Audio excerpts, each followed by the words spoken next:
नमस्कार बच्चों, स्वागत आप सबों को स्टडी टाइम यूट्यूब चैनल पर। तो बच्चों, इस वीडियो के माध्यम से कक्षा 7 क्लास का जो थर्ड चैप्टर है हिंदी का मिठाई वाला, उसे जो सो उसका प्रश्न उत्तर अभी जो सो मैं देखने वाला हूं और आपको जो सो समझाने वाला हूं। तो चलिए देखते हैं प्रश्न उत्तर इसका। देखिए, पहले बात तो आप समझ जाइए कि मिठाई वाला जो सो इसका लेखक का नाम क्या है, भागवती प्रसाद वाजपेयी। ठीक है, तो अब इसे ध्यान में रखिएगा कि भागवती प्रसाद वाजपेयी जो है सो इसका वाजपेयी इसका लेखक है। आपको 1 नंबर क्वेश्चन में जो सो पूछ लिया जाता है, तो अब इसका ध्यान में रखें कि इसका लेखक का नाम क्या है। तो चलिए देखते हैं। इसका फर्स्ट प्रश्न कहता है, मिठाई वाला किस तरह के अपने आगमन की सूचना देता था। यानी कि देखिए, मिठाई वाला जब गांव में आता था, मोहल्ले में आता था, तो आता है तो कुछ ना कुछ आवाज़ निकाल के जो सो वो बेचता है। तो किस प्रकार से जो सो आगमन की सूचना देता था, उसे जो सो हमें लिखना है। तो चलिए देखते हैं यहाँ इसका उत्तर। देखिए, मिठाई वाला अपने आगमन का इस प्रकार सूचना देता था। मिठाई वाला बच्चों को बहलाने वाला, खिलौने वाला इस प्रकार अपने अपने अपने अपने जो मादक और मधुर ढंग से गाकर सूचना देता था। देखिए, मिठाई वाला जो है सो, आप समझिए, आप मिठाई वाला जो है सो आता था तो कहता था कि बच्चों को बहलाने वाला मिठाई वाला आ गया, और अपने मधुर और मादक जो स्वर उसके थे, उससे जो है सो बहला बहला कर बच्चों को जो है सो अपने ओर आकर्षित करता था। तो इस ढंग से जो है सो सूचना देता था। देखिए, अब दूसरा क्वेश्चन देखते हैं इसका। बच्चे मिठाई वाले के पास क्यों खींचे चले जाते थे। देखिए, बच्चे सब जो है सो जैसे ही मिठाई वाला का आवाज़ सुनते थे तो जो सो उसके पास दौड़ कर चले जाते थे। तो ऐसा क्यों?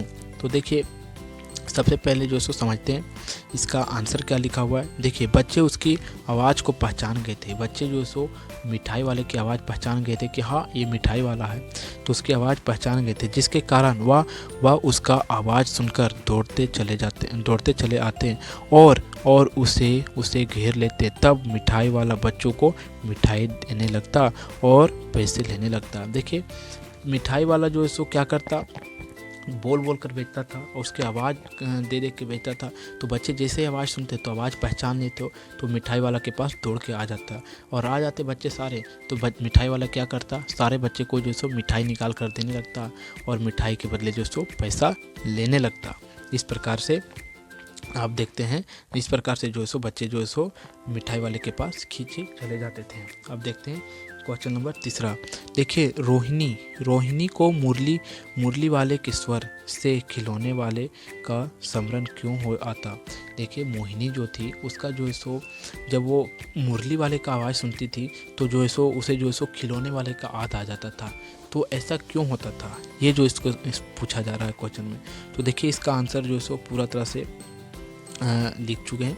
तो देखिए, रोहिणी को मुरली वाले की आवाज़ सुनाई पड़ने के बाद इसलिए खिलौने वाले का स्मरण यानी कि याद आ जाता था कि खिलौने वाला का भी आवाज़ इसी प्रकार था। जिस प्रकार मुरली वाले का आवाज़ था, उसी प्रकार का जो सो खिलौने वाले का भी आवाज़ था। इसी कारण से रोहिणी को लगता था कि कहीं तो मिठाई वाले नहीं आ गया, नहीं तो या खिलौने वाला नहीं आ गया, ऐसा लगता था।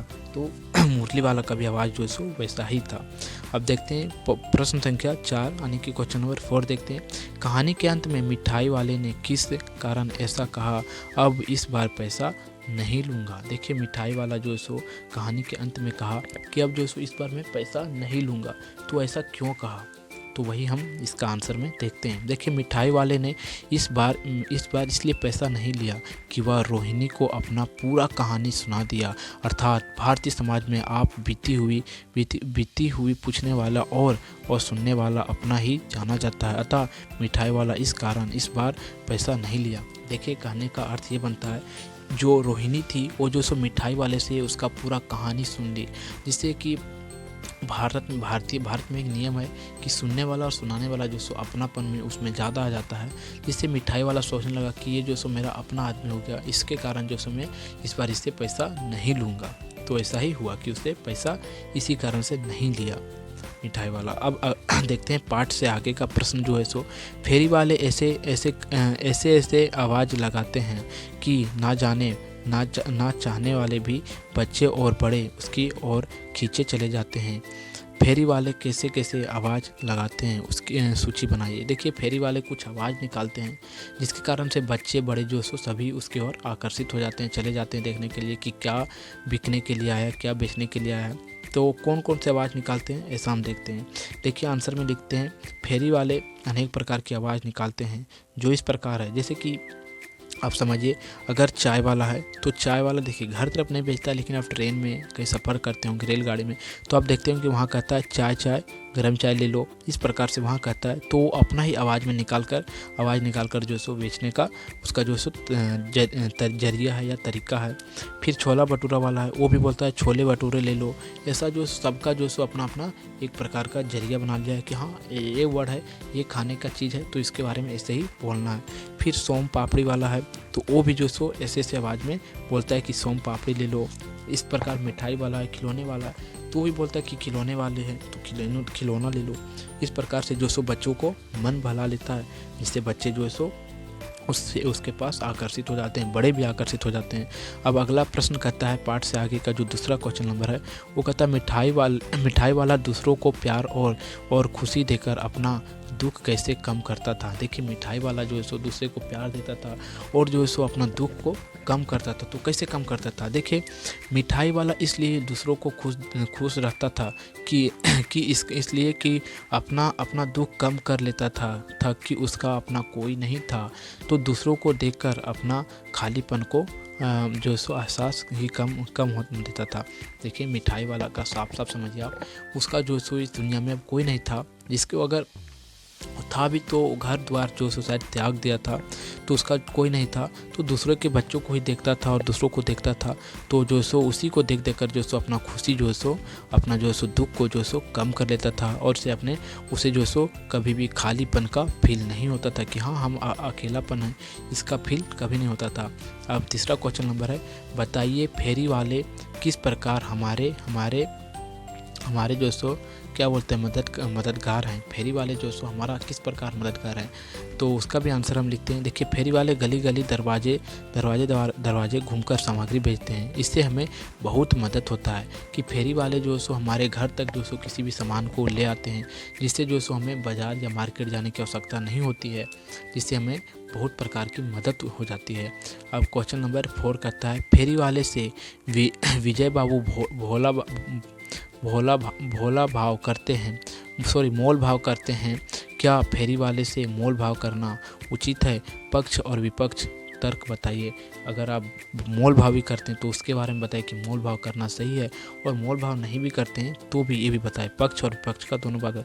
फेरी वाला कम तोलता है और देखिए सबसे पहला क्या बात है, फेरी वाला कम तोलता है और अधिक पैसा मांगता है और भाव अधिक भी बताता है। अतः इससे मोल भाव करना चाहिए। और फेरी वाले गरीब होते हैं। तो अब देखिए इसका दूसरा पक्ष भी देखते हैं कि फेरी वाले जो सो गरीब भी होते हैं।